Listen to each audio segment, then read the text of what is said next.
Hi everyone, this is Isabel from Autism Untouched. I do apologize, I haven't made videos in a long time. It's not because I've got nothing to say, it's just because I've been really busy with Matthew and I have been really slow with recording him lately. I'll be honest with you, in the past 2 months, various members of our family has had flu or colds. It's got nothing to do with this coronavirus. We are in New Zealand. We have had 5 confirmed cases of the coronavirus that tested positive, but it was mostly people who were traveling, I think, to Iran or one of the countries that actually had more people that have it, but they've contained it well in New Zealand. It hasn't spread, and it doesn't look like our schools won't be going in lockdown or anything. So we have been very fortunate. But it's not. I don't want to talk to you about the coronavirus. I do want to talk to you about when your autistic child gets sick, because and that you must don't lose courage, don't get discouraged or lose hope when they start showing regressive behavior, because it's important for you to remember that uh, our autistic kids, they are visual learners, and I was just reminded of it again. In the past 2 or 3 weeks, Matthew has been at home most of the time. I would say because the schools are a little bit more cautious if a child has a cold. He had a slight cold the first week and he was at home for a few days. Then he got a tummy bug, which he probably got at school, but I kept him at home for a few days. He wasn't feverish or sick, anything, or like that. It was just a tummy bug.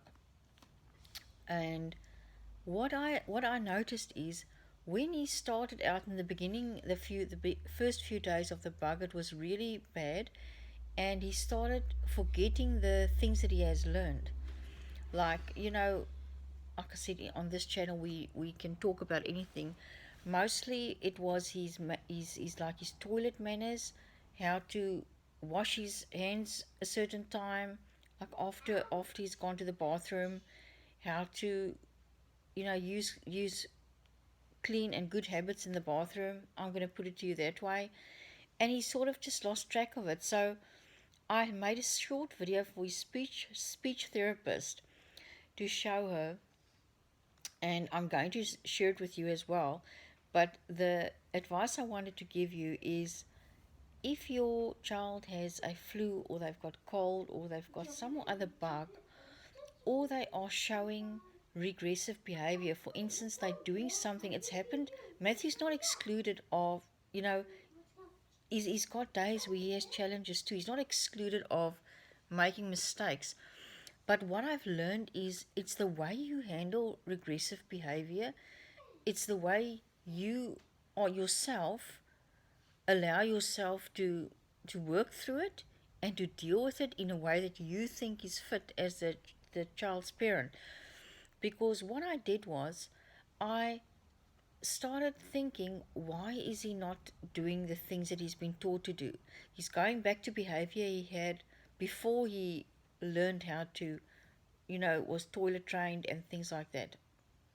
So what I did was I made visuals for him, and I put it up in the bathroom, like a number one and a number two, just to remind him that this is the steps that I have to use. And then I would give him pictures to color in, which he really enjoyed. He's 8 years old now, as you know, Matthew. And I found that through using visuals, coloring pictures, making it fun because he likes coloring in, and explaining it to him, showing him the pictures, it really helped a lot. Because within, I would say, the first few hours of starting to implement the visuals again, showing him the behavior that I want in pictures, I just basically looked it up, I googled it, printed it out, and put it up on the wall. It's so simple. And he immediately, it wasn't long, a few hours, and he was going through the process that he learned way long before now, and he was doing the right thing again. It really helped him. It was, like I said, it was within hours.